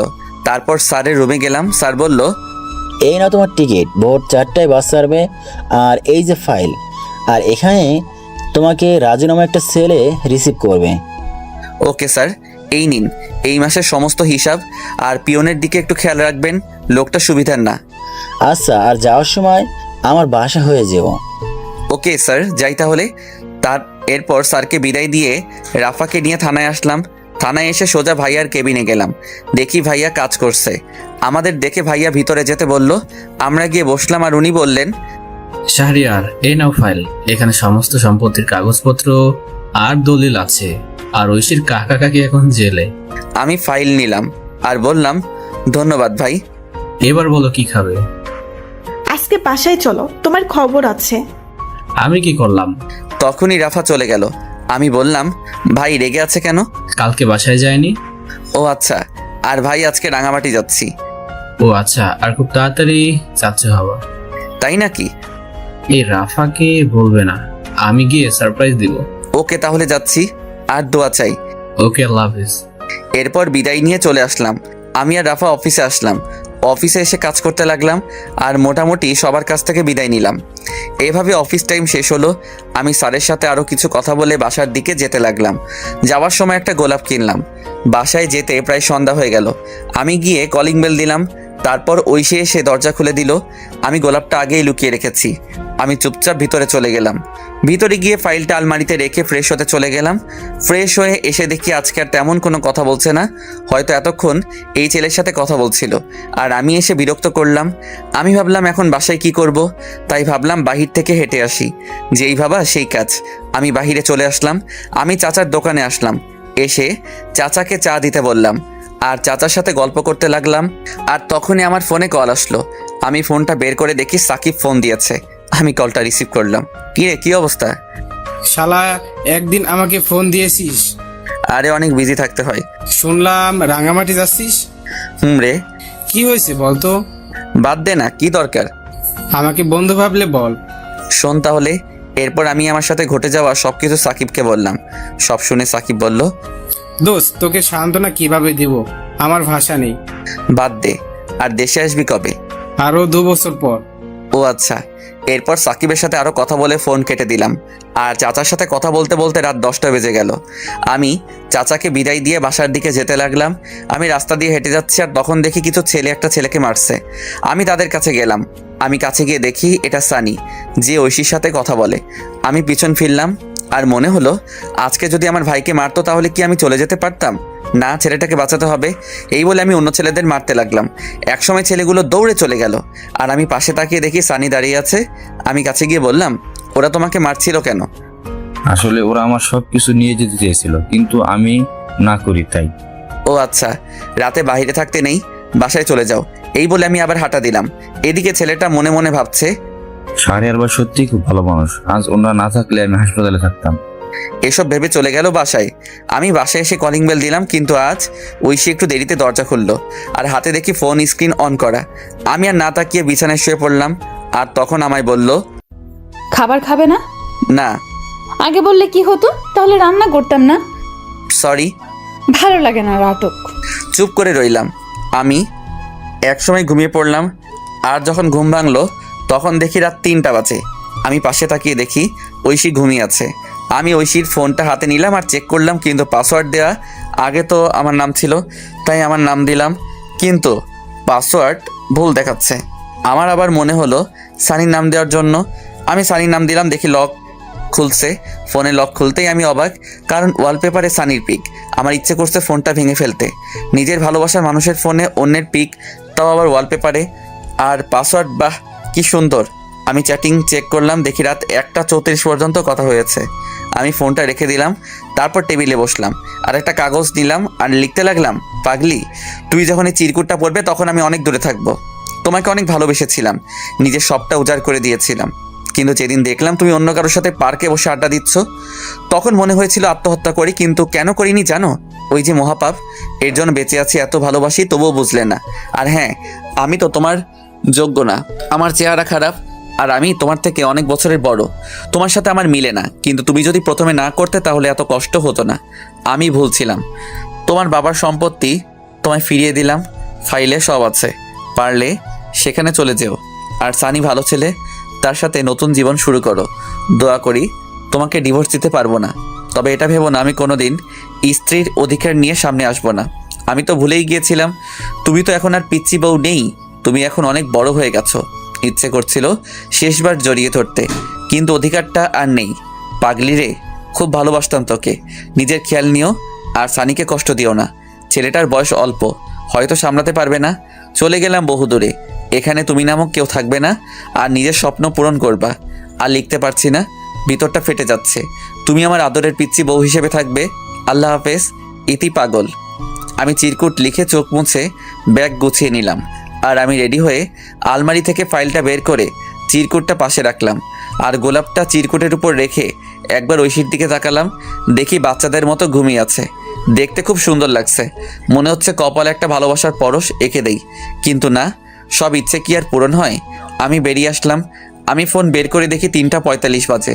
আমি তাড়াতাড়ি করে ব্যাগ নিয়ে হাঁটা দিলাম। তারপর বাস স্টেশনে এসে বাসে উঠলাম। তারপর ফোন থেকে সিমটা খুলে ভেঙে দিলাম।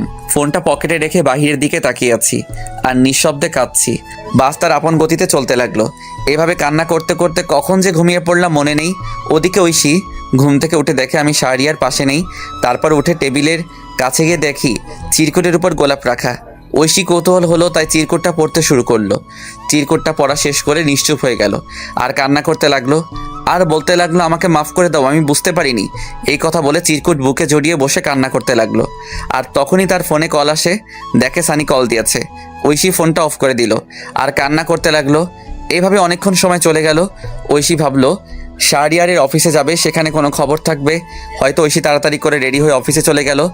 আর যেতেই রাফার কাছে গেল, কারণ ঐশী আগে থেকে চিন্তা। গিয়ে দেখে রাফা কাজ করছে। রাফা, আসবো? আরে ঐশী, আসো বসো। ঐশীকে বসলো আর বলতে লাগলো, আপু শাহরিয়ারের কোনো খোঁজ জানেন?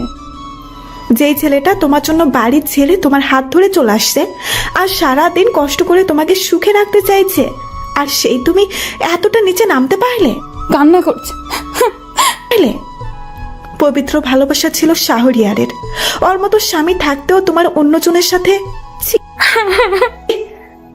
শাহরিয়ার তো তোমাকে মুক্ত করে দিয়ে গেছে, তুমি সানির সাথে ভালো থাকো। আপু, আপনার পায়ে ধরি প্লিজ, ও কোথায়? এই বলে ঐশী রাফার পা জড়িয়ে ধরলো। এইসব করে লাভ নাই, আমি জানি না কোথায় গেছে, আমি সামান্য এই বলে ফাইল নিয়ে স্যারের রুমে চলে গেল। ঐশী উঠে বাসার দিকে যেতে লাগলো। ঐশী রিক্সা দিয়ে যাচ্ছে আর কান্না করছে। হঠাৎ রাস্তায় দেখতে পাই সানিকে। সানিও তাকে দেখে সামনে আসলো। রিক্সাওয়ালা দাঁড়ালো। সানি বলল, কি হলো, আমার সাথে কথা বলো না কেন? রিক্সা কেন আটকালেন? আগে বলো। আমার ভালো লাগে না। এতদিন আমার সাথে কথা বলে আর এখন এসব কথা? ঐশী ঠাস করে সবার সামনে জুতা খুলে সানিকে চড় দিল। আর ঐশী বাসায় গেল। আর ঐশী বাসায় গিয়ে কান্না করতে লাগলো। এদিকে আমার ঘুম ভাঙলো জোরে ঝাঁকুনির কারণে। আমি উঠে দেখি সবাই বাস থেকে নামছে। আমি পাশে সাইনবোর্ড দেখলাম, দেখে আমি চলে আসছি রাঙামাটি। আমি ব্যাগ নিয়ে বাস থেকে নামলাম। নেমে একটা ফাঁকা জায়গায় এসে স্যারের দেওয়া সেই ছেলেকে কল দিলাম।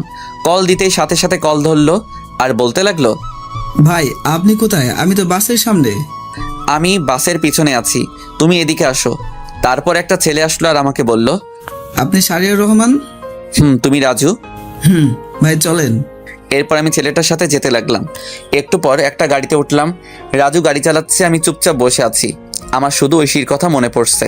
মেয়েটা এখন কি করছে কে জানে, ঠিক মতো খাওয়া দাওয়া করছে তো, এসব ভাবছি। আর তখন রাজু বলে উঠলো, ভাই নামেন, চলে আসছি। ও আচ্ছা। আমি নেমে পড়লাম, দেখি একটা বাসা। তারপর রাজু আবার বলে উঠলো, ভাই বাসা পছন্দ হয়েছে? আরে একা থাকবো তা আর পছন্দের কি, চলেন ভিতরে যাই। এরপর আমি রাজুর সাথে ভিতরে গেলাম। ভিতরে গিয়ে সব দেখতে লাগলাম। বাসাটা ভালো, সব কিছুই আছে। এরপর রাজু বলল, ভাই তাহলে আজকে যাচ্ছি। কিন্তু রান্না করার জন্য কে থাকবে? সরি ভাই, নিজে করতে হবে। আচ্ছা সমস্যা নেই, তাহলে যাচ্ছি। তাহলে আর এই নিন গাড়ির চাবি। আমার গাড়ি লাগবে না, অফিসের গাড়ি অফিসের থাক। তবুও ভাই, আমি এই অফিসের ম্যানেজার। আমার গাড়ি চালাতে ভালো লাগে না, তাছাড়া এই ভাঙা গাড়ি তো না। ও আচ্ছা, আমি বাইক কিনবো ভাবছি। আচ্ছা যাই তাহলে। এরপর রাজু চলে গেল। আমি ব্যাগ রেখে ফ্রেশ হয়ে নিলাম। তারপর রেডি হলাম বাইরে যাওয়ার জন্য। আর সন্ধ্যা হয়ে গেছে, তাই ভাবলাম রাতের খাবার খেয়ে আসি। আমি রেডি হয়ে হাঁটতে হাঁটতে কাছাকাছি একটা বাজারে আসলাম। বাজারে এসে নতুন সিম নিলাম। তারপর একটা হোটেল থেকে 1 প্যাকেট বিরিয়ানি নিয়ে বাসার উদ্দেশ্যে রওনা দিলাম। হেঁটে হেঁটে যাচ্ছি কারণ সন্ধ্যার প্রকৃতি খুব সুন্দর, তাও আবার রাঙামাটি, চারদিকে সবুজ আর সবুজ আর ছোট আঁকাবাঁকা রাস্তা। হেঁটে যেতে ভালোই লাগছে। আমি আসার সময় সিমটা ফোনে ভরলাম আর ফেসবুক ডিঅ্যাক্টিভেট করে দিলাম। আর গ্যালারি চেক করে দেখি ঐশীর একটা পিক রয়েছে। আমি তো সব পিক বাসে ডিলিট করছিলাম, হয়তো এটা ভুল করে রয়ে গেছে। আমি পিকটার দিকে তাকিয়ে হাঁটতে লাগলাম। পিকটা দেখে ঐশীর ওইসব ঘটনা মনে পড়ে গেল আর পিকটা ডিলিট করে দিলাম। আর বলতে লাগলাম, পাগলি রে, একদিন পাগলের মতো খুঁজবি, তখন বুঝতে পারবি কি ছিলাম তোর জীবনে। কিন্তু সেদিন আমার এই ভালোবাসাটা নাও থাকতে পারে। এইসব ভাবতে ভাবতে বাসায় চলে আসলাম। বাসায় এসে ফ্রেশ হয়ে খাবার খেয়ে নিলাম। খাবার খাওয়ার সময় ঐশীর কথা মনে হচ্ছে, কারণ ঐশী যে আমাকে খাইয়ে দিত। তবুও কষ্ট করে খেয়ে শুয়ে পড়লাম। শরীর ক্লান্ত থাকায় চোখ বন্ধ করতেই ঘুমিয়ে পড়লাম। সকালবেলা ঘুম থেকে উঠে ফ্রেশ হয়ে রেডি হয়ে নিলাম। তারপর অফিসে যেতে লাগলাম। রাস্তায় তেমন গাড়ি নেই, আমি হেঁটে হেঁটে যাচ্ছি। কিছুক্ষণ হাঁটার পর দেখি একটা অটো আসছে। আমি অটোতে উঠে পড়লাম। তারপর অফিসে চলে আসলাম। অফিসে আসতেই সবাই আমাকে অভিনন্দন জানালো। আমি সবার সাথে কৌশল বিনিময় শেষে কেবিনে গেলাম। কেবিনে গিয়ে বসতেই রাজু আসলো আর বলল, স্যার আসবো? আসো। আর আমাকে ভাইয়া রাখবে। ভাই এই যে ফাইল, একটু দেখেন। আর শোনো, অফিস শেষ হলে দেখা করবে। আচ্ছা ভাই। এরপর রাজু চলে গেল। আমি ফাইল দেখতে লাগলাম আর তখনই একটা মেয়ে আসলো। স্যার আসতে পারি? আসুন। মেয়েটি এসে আমার কাছে ফাইল দিল। আমি মেয়েটির দিকে তাকালাম, দেখলাম মেয়েটা প্রেগনেন্ট আর বয়স প্রায় আমার সমান হবে। আরে আপনি এই অবস্থায় অফিসে কেন? ছুটি নিলেও পারতেন। সমস্যা নেই স্যার। আপনার নাম কি? জি যারা। ও আচ্ছা, আপনাকে ছুটি দিয়ে দিলাম। আজ আপনি বাসায় চলে যান। ধন্যবাদ স্যার। স্যার বলে ডাকবেন না, ভাই বললে খুশি হব। আচ্ছা ভাইয়া। আমি রাজুকে বলে দিচ্ছি, ও আপনাকে নামিয়ে দিয়ে আসবে। তার দরকার নেই। আরে কি বলেন, যেটা বলছি এটাই শেষ কথা। এরপর আমি ফোন দিয়ে রাজুকে বলে দিলাম। তারপর আমি আমার কাজ করতে লাগলাম। কাজ করতে করতে কখন যে দুপুর পার হয়ে বিকাল হয়ে গেল। তারপর আমি উঠে বের হলাম আর তখন রাজু বলল, ভাই অফিস তো শেষ, আপনি বলছিলেন দেখা করতে। একটা বাইক কিনবো, চলো ব্যাংকে যাই। এরপর রাজুকে নিয়ে ব্যাংকে গেলাম। আমার কিছু জমানো টাকা ছিল, আমি টাকাগুলো তুলে নতুন বাইক কিনলাম। বাইকটা বাংলাদেশে নতুন আসছে। এটা এত বছরের সঞ্চয় দিয়ে কিনলাম। অনেক দিনের শখ ছিল নিজের টাকায় বাইক কিনবো, তাই খুব খুশি হলাম। আমাকে খুশি দেখে রাজু বলল, সত্যি ভাই, নিজের টাকার বাইক কিনলে ফিলিংসটা অন্যরকম লাগে। এরপর রাজুকে বিদায় দিয়ে আমি রাতের খাবার বাহির থেকে খেয়ে বাসায় চলে আসলাম। এভাবে বেশ কিছুদিন চলে গেল। এখন আর ঐশীর কথা মনে হয় না, কারণ অফিসের সবার সাথে বন্ধু হিসেবে কথা বলি আর আড্ডা দিই। কিন্তু একদিন আমি অফিসের শেষ করে রাতে বাসার দিকে যাচ্ছি। নীরব রাস্তা, তেমন কোনো মানুষজন নেই। আমি হেডফোন কানে দিয়ে আনমনে বাইক চালাচ্ছি। হঠাৎ রাস্তার পাশ থেকে একটা মেয়ের চিৎকার আসছে। আমি বাইকটা ব্রেক করলাম আর সামনে গেলাম। আর গিয়ে দেখি অফিসের সেই মেয়ে যারা প্রসব বেদনায় চিৎকার করছে। তাই আমি তখন বললাম, আপনি এখানে? আপনার হাজবেন্ড কই? ভাই আমাকে হাসপাতালে নিয়ে যাবেন, আমি পারছি না। আমি রাস্তায় গাড়ি পাচ্ছি না, কিন্তু কি করব কিছু বুঝতে পারছি না। কিন্তু বেশি দেরি হলে অনেক ক্ষতি হয়ে যাবে, তাই আমার বাইকটা কাছে আনলাম। তারপর যারাকে আমার বাইকের সামনে উঠালাম আর ঝাপটে ধরে বাইক চালাতে লাগলাম। আর হাসপাতালে এসে আমি কোলে তুলে নিয়ে ভিতরে গেলাম। ভিতরে গিয়ে চিৎকার দিয়ে ডাক্তারকে ডাকতে লাগলাম। একটু পর ডাক্তার বেরিয়ে আসলো আর আমার কোলে যারার এই অবস্থা দেখে নার্সকে অপারেশন থিয়েটারে নিয়ে যেতে বলল। তারপর নার্স ট্রলি করে ওটিতে নিয়ে গেল। আমি বাইরে বসে অপেক্ষা করছি আর তখন নার্স এসে বলল, আপনি হাসপাতালের ফর্মালিটিগুলো কমপ্লিট করে আসুন। এরপর আমি হাসপাতালের সমস্ত কিছু কমপ্লিট করলাম। তারপর এসে অপেক্ষা করতে লাগলাম। আর বেশ কিছুক্ষণ অপেক্ষা করার পর ওটি থেকে ডাক্তার বেরিয়ে আসলো আর আমি কাছে গেলাম। আপনি একটু আমার সাথে আসুন। এরপর ডাক্তার আমাকে ওটির ভিতরে নিয়ে গেল। আর তখন যারা মেয়েটি আমাকে দেখে অক্সিজেন মাস্ক খুলে আমাকে বলতে লাগলো, ভাই আমার সময় শেষ হয়ে গেছে, আমি মনে হয় বাঁচবো না। আপনি আমার মেয়েটাকে দেখবেন। আপনার হাজবেন্ড? সে অন্য একজনকে নিয়ে বিদেশে চলে গেছে, আমায় কথা দিন। এই বলে আমার কোলে ছোট মেয়েটিকে দিল আর আমি কোলে নিলাম। কথা দিলাম আমি মেয়েটিকে আমার পরিচয় মানুষ করব। এই কথা বলতেই মেয়েটি মারা গেল। আমি কান্না করে দিলাম। মেয়েটা আমাকে প্রথমবার দেখে এতটা বিশ্বাস করেছিল। তারপর ডাক্তার এসে আমাকে সান্ত্বনা দিতে লাগলো আর বলতে লাগলো, সত্যি ভাই, আপনি মহান না হলে একজনের বাচ্চা আপনি পরিচয় দিয়ে মানুষ করবেন। আজকে থেকে এই মেয়েটি আমার সন্তান। ডাক্তার আমাকে কান্না করতে করতে জড়িয়ে ধরলো আর বলতে লাগলো, ভাই আপনি মানুষ না, আপনি ফেরেশতা। আমিও ডাক্তারকে জড়িয়ে ধরলাম। তারপর সমস্ত কাজ শেষ করে আমি বাচ্চা মেয়েকে নিয়ে রাত 3টার দিকে বাসায় আসলাম। হাসপাতাল থেকে সব কিছু নিয়ে আসছি, বাবুর ফিডার, দুধ সব কিছু। আমি বাসায় এসে বাচ্চাকে শুয়ে দিয়ে ফ্রেশ হতে চলে গেলাম, আর ওয়াশরুম থেকে শুনতে পেলাম কান্না করছে। আমি তাড়াতাড়ি করে ফ্রেশ হয়ে চলে আসলাম আর বাবুর খাবার রেডি করে খাওয়াতে লাগলাম। আমি যদিও আগে কখনো বাচ্চাকে খাওয়াইনি, কিন্তু ওই যে মানুষ বলে না, পরিস্থিতি সব শিখিয়ে দিয়ে যায়। আমি বাচ্চার পাশে শুয়ে খাওয়াতে লাগলাম, ফিডার দিয়ে। মনে মনে ভাবতে লাগলাম কী নাম রাখা যায়। আর তখনই মাথায় আসলো একটা নাম। রেখে দিলাম তানিশা। 3 বছর পর সকালবেলা ঘুম ভাঙলো তানিশার ডাকে। বাবাই, ও বাবাই, ওঠো না। আম্মু কি হয়েছে? খুব খিদে পেয়েছে। আমি তাড়াতাড়ি করে উঠে রান্নাঘরে গেলাম আর রান্না করতে শুরু করলাম। কিছুক্ষণের মধ্যে রুটি আর ডিম ভাজি করে টেবিলে আনলাম আর বললাম, আম্মু কই তুমি? বাবাই। তানিশা আসলো আর চেয়ারে বসে পড়লো। আমি চেয়ারে বসে মেয়েকে খাইয়ে দিতে লাগলাম।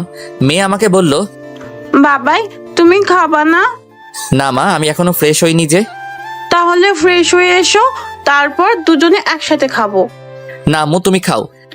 যাও বলছি বাবাই। আমি মেয়ের রাগ দেখে ফ্রেশ হয়ে আসলাম। তারপর দুজনে একসাথে গল্প করতে করতে খাবার খেয়ে নিলাম।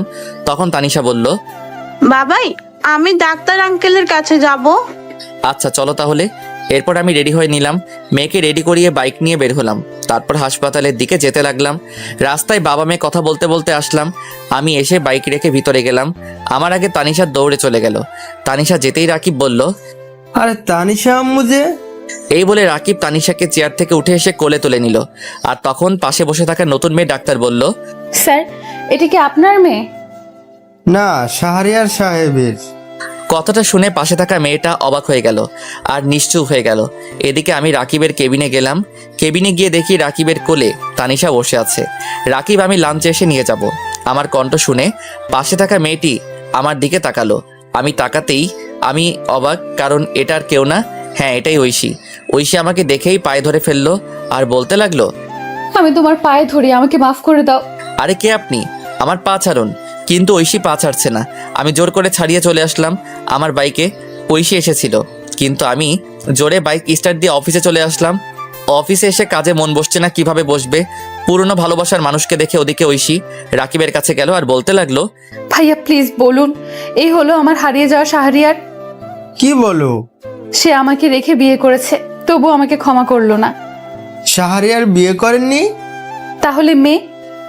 দাঁড়াও বলছি, আগে তানিশাকে ওদিকে পাঠাও। এরপর রাকিব তানিশাকে অন্য একটা নার্সের সাথে খেলতে পাঠালো। হাসপাতালে সবাই তানিশাকে চিনে আদর করে। বাসার পাশে হাসপাতাল হওয়ার কারণে কোনো সমস্যা হয় না। এরপর রাকিব ঐশীকে সবকিছু বলতে লাগলো। সব শুনে ঐশী চুপ করে রইল। ঐশী কোনো কথা বলছে না। ওনার মতো লোক বন্ধু হিসাবে পেয়েছি, এটাই অনেক। ওর বাসার ঠিকানা দেন। এরপর রাকিব আমার বাসার ঠিকানা দিয়ে দিল। এদিকে আমি চেয়ারে হেলান দিয়ে ঐশীর কথা ভাবছি। আমি কি আজও ঐশীকে খুব ভালোবাসি? নিজেকে নিজে প্রশ্ন করলাম। তখনই দরজার কাছ থেকে কেউ বলে উঠলো, আসতে পারি স্যার? আমি না দেখে বললাম, আসুন। আমি তাকিয়ে তো অবাক, কারণ এটার কেউ না, এটা রাফা। দোস্ত তুই কেমনে সম্ভব? তোর জন্য আমাকে রাঙামাটি আসতে হলো। তারপর বল কেমন আছিস?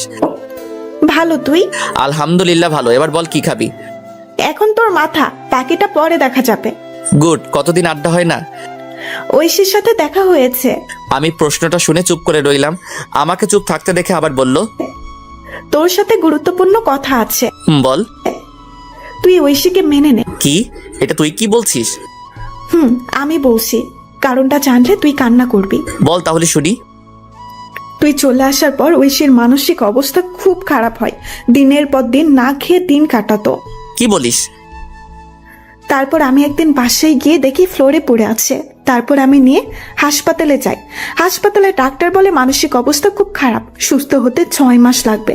6 মাস ধরে চিকিৎসা চলছিল, কিন্তু সবসময় শুধু তোর। আমি তাকে আমার সাথে রাখি। আমি তো একটা মেয়ে, আমি বুঝতে পারি সত্যি এখনো মেয়েটা তোকে অনেক ভালোবাসে। আমি নিজে চোখে দেখছি তোর জন্য প্রতিটা রাত কান্না করতো। প্লিজ মেয়েটাকে আর কষ্ট দিস না। এখন আমার খুব খিদে পেয়েছে, খাবো। ওয়েট, আমি রাজুকে ফোন করে বলে দিলাম খাবার আনার জন্য। একটু পর রাজু খাবার নিয়ে আসলো আর খাবার দিয়ে চলে গেল। আমি আর রাফা মিলে খাবার খেয়ে নিলাম। তারপর বললাম, চল বাসায় যাই। পাগল নাকি? একটু পর আমার ফ্লাইট। মানে কি বলিস? তোর ভাতিজা হয়েছে, তাই তার জন্য যেতে হবে আজকেই। তাই নাকি? দোস্ত, আমি যাই রে, আর ভাবিকে নিয়ে আসিস। তোর মেয়েকে দেখতে পারলাম না। তুই সব জানিস। তোর মতো বন্ধু সবার কপালে থাকে না। তুই সত্যিই ভালো মানুষ। দোস্ত, আমি চাচ্ছি আমার শহরে যাব। মা বাবা কেমন আছে? গুড। এরপর রাফার সাথে আরো অনেক বিষয় নিয়ে কথা বললাম। তারপর রাফাকে এগিয়ে দিয়ে আসলাম। এভাবে দুপুর হয়ে গেল। আমি দুপুরে বের হলাম আর সোজা চলে আসলাম হাসপাতালে, কারণ মেয়েকে নিয়ে যেতে হবে। তাই আমি এসে রাকিবের কেবিনে গেলাম। কেবিনে গিয়ে দেখি ফোনে কথা বলছে। আমাকে দেখে ফোনটা রেখে দিয়েছে। আমি বললাম, তানিশাকে ডাক দে, বাসায় যাব। বাসায় চলে গেছে। কি বলিস? কার সাথে? বাসায় গিয়ে দেখতে পারবে। আচ্ছা, যাচ্ছি তাহলে। এই বলে যেতে লাগলাম। দরজার কাছে আসতেই রাকিব পিছন থেকে বলে উঠল, এবার আরেকটা তানিশা চাই। এই বলে হেসে দিল। আমি বুঝতে পারছি রাকিব কি বলছে। আমি বাইক নিয়ে বাজারে আসলাম। বাজারে এসে তানিশার জন্য কিছু কিনে বাসায় চলে আসলাম। বাসায় এসে কলিং বেল দিলাম, আর একটু পর কেউ দরজা খুলে দিল। আমি দেখি ঐশী আমাকে দরজা খুলে দিয়ে মাথা নিচু করে দাঁড়িয়ে আছে। আমি চুপ করে ফ্রেশ হতে চলে গেলাম। ফ্রেশ হয়ে এসে দেখি তানিশা ঘুমাচ্ছে। আমি খাবার খাওয়ার জন্য টেবিলে গেলাম। টেবিলে গিয়ে দেখি ঐশী খাবার নিয়ে বসে আছে। আমি টেবিলে বসলাম, আর সাথে সাথে ঐশী আমাকে খাবার দিল। আমি খাবার খেতে লাগলাম। ঐশীর দিকে না তাকিয়ে আমি খাবার খেয়ে চলে আসতে লাগলাম, আর পিছনে ফিরে বললাম, খাবার খেয়ে নিবেন। কথাটা শুনে ঐশী খুব খুশি হলো আর খেয়ে নিল। আমি এসে ফোন টিপছি। আমি আমার পুরনো আইডি লগইন দিলাম, আর লগইন করতে দেখি অনেক মেসেজ। আমি জিহাদের আইডিতে মেসেজ দিলাম আর লিখলাম, দোস্ত, এটা আমার নাম্বার, আর 2 দিন পর আমি ফিরছি। এটা বলে আরও কিছুক্ষণ ফেসবুক চালিয়ে ঘুমিয়ে পড়লাম। যখন ঘুম ভাঙলো তখন দেখি তানিশা আর ঐশী বসে বসে হাসাহাসি করছে। আমাকে উঠতে দেখে তানিশা বলল, বাবা জানো, মা আমাকে অনেক আদর করে। তাই? আমি বুঝি আদর করি না? করে। আমি মাকে কোথাও যেতে দিব না। আচ্ছা, খাবার খেয়েছো? মা খাইয়ে দিয়েছে। আমি মার সাথে খেলা করেছি। গুড। আমি তাকিয়ে দেখি সন্ধ্যা হয়ে গেছে। তাই ভাবলাম বাহির থেকে হেঁটে আসি। যেই ভাবা সেই কাজ। আর আশেপাশে কয়েকটি বন্ধু হয়েছে, তাই ভাবলাম আড্ডা দিয়ে আসি। আমি রেডি হয়ে নিলাম। তারপর বের হলাম। বাইক নিলাম না, হেঁটে হেঁটে আড্ডা দিতে গেলাম। আড্ডা দিয়ে রাত 11টায় বাসায় ফিরলাম। বাসায় ফিরে দেখি ঐশী খাবার টেবিলে বসে আছে। আমি যেতেই বলল, এতক্ষণ কই ছিলা? রাত কয়টা বাজে? বাহিরে আড্ডা দিলাম। আমি কখন থেকে বসে আছি। সরি। ঐশী এরপর খাবার খাইয়ে দিতে লাগলো। আমি না করলাম না। খাবার খেয়ে রুমে এসে শুয়ে পড়লাম। একটু পর ঐশী আসলো আর সোজা আমার বুকে আসলো। হচ্ছে কি? কেন বুঝতে পারো না? আমি প্রস্তুত না। আমাকে ক্ষমা করা যায় না? ক্ষমা অনেক আগে করেছি। তাহলে কাছে নিতে সমস্যা কি? ভালো লাগছে না। আমি মানবো না। মেয়ে আছে। আমি সানিকে শুধু বন্ধু ভাবতাম, আর আমার দেহ শুধু তোমার। আমি ঠাস করে চট দিলাম আর সরিয়ে দিলাম। ঐশী নিচে পড়ে গেল। আর তখনই পাশে একটা ফল কাটার ছুরি ছিল, ওটা দিয়ে হাত কেটে ফেললো। আমি সাথে সাথে উঠে পড়লাম আর গালে থাপ্পড় মারলাম। কিসের এত পাগলামি তোমার? তোমার পিচ্ছি বউয়ের অধিকার দাও। আমি তাড়াতাড়ি করে হাত ব্যান্ডেজ করে দিলাম আর বিছানায় শুয়ে দিলাম। ঐশীর উপর এত রাগ হচ্ছে, হাত কেন কাটবে? ইচ্ছে করছে আরো কয়েকটা চট দেই। দাও, তবুও তো তোমার ভালোবাসা পেলাম। উফ, কি যে করি। ঐশী তখন আমাকে ধাক্কা দিয়ে ফেলে পাগলের মতো চুমু দিতে লাগলো। আমি প্রথমে বাধা দিলাম, কিন্তু শুনলো না। একসময় আমিও নিজেকে কন্ট্রোল করতে পারলাম না। হারিয়ে গেলাম ভালোবাসার রাজ্যে। ফজরের সময় ঐশীর ডাকে ঘুম ভাঙলো। এই উঠো, গোসল করো, যাও। আরে ঘুমাতে দাও।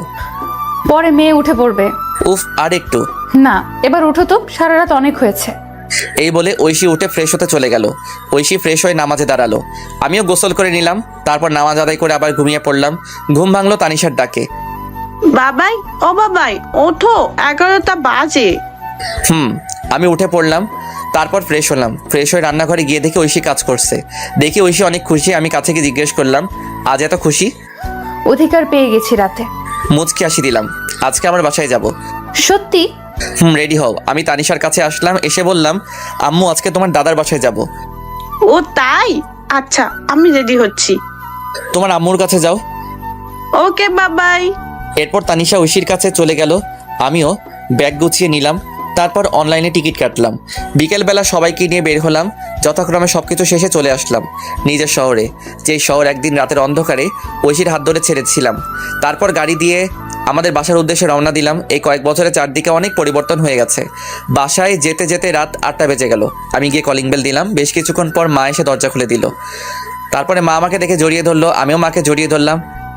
তুই আমাদের একবার বলতি, তোর জন্য আমরা কি না করতাম। মাফ করে দাও মা।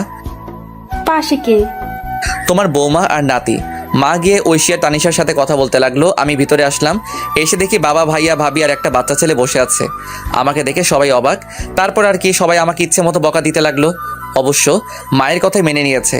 এখন আমরা খুব সুখী, নেই আর কোনো কষ্ট দুঃখ। তারপর আমি আমার রুমে গেলাম, রুমটা আগের মতোই আছে। আমি গিয়ে ফ্রেশ হয়ে নিলাম, তারপর শুয়ে পড়লাম। শরীর ক্লান্ত থাকে, কখন যে ঘুমিয়ে পড়লাম বুঝতে পারলাম না। ঘুম ভাঙলো ঐশী জড়িয়ে ধরাতে। আমি তাকিয়ে দেখে ঐশী আমার বুকে। ঘুম ভাঙলো তাহলে? কয়টা বাজে? রাত 2টা। কি? আমি তো খাবার খাইনি, খুব খিদে পেয়েছে। এই জন্যই তো খাবার রুমে নিয়ে আসছিলাম। তানিশা কই? তার দাদুর সাথে ঘুমিয়েছে। ও, এরপর আমি ফ্রেশ হয়ে আসলাম। তারপর ঐশী আমাকে খাইয়ে দিল, আমি ঐশীকে খাইয়ে দিলাম। খাবার শেষ করে লাইট বন্ধ করে বারান্দায় আসলাম, এসে চাঁদ দেখতে লাগলাম। ঐশীকে পিছন থেকে জড়িয়ে ধরে তখন ঐশী বলল, এই দিনটার জন্য অপেক্ষা করছিলাম। তাই? তবে বিয়ে হয়েছে অনেক আগে। এতদিনে 4-5টা পোলাপান থাকার কথা, কিন্তু এখনো কিছুই হলো না। তাহলে হবে নাকি আজকে? আজকে সম্ভব না। কেন কেন? বুঝতে পারো না কেন? আমি তো আপনার মতো ডাক্তার নই। থাক, বুঝতে হবে না। কখন থেকে? দুপুর থেকে। বলনি কেন? রাস্তায় কি করে বলি? আছে না, আনতে হবে। সকাল পর্যন্ত চলবে। আচ্ছা, সকালে এনে দিব। পেট ব্যথা করছে। চলো রুমে। আমি কোলে করে নিয়ে রুমে আসলাম, এসে শুয়ে দিলাম। তারপর পেটে হাত দিলাম। পেটে হাত দিতেই ঐশী কেঁপে উঠলো। আমি বললাম, ঘুমিয়ে পড়ো। জড়িয়ে ধরো। আমি শক্ত করে জড়িয়ে ধরলাম। তারপর দুজনে ঘুমিয়ে পড়লাম।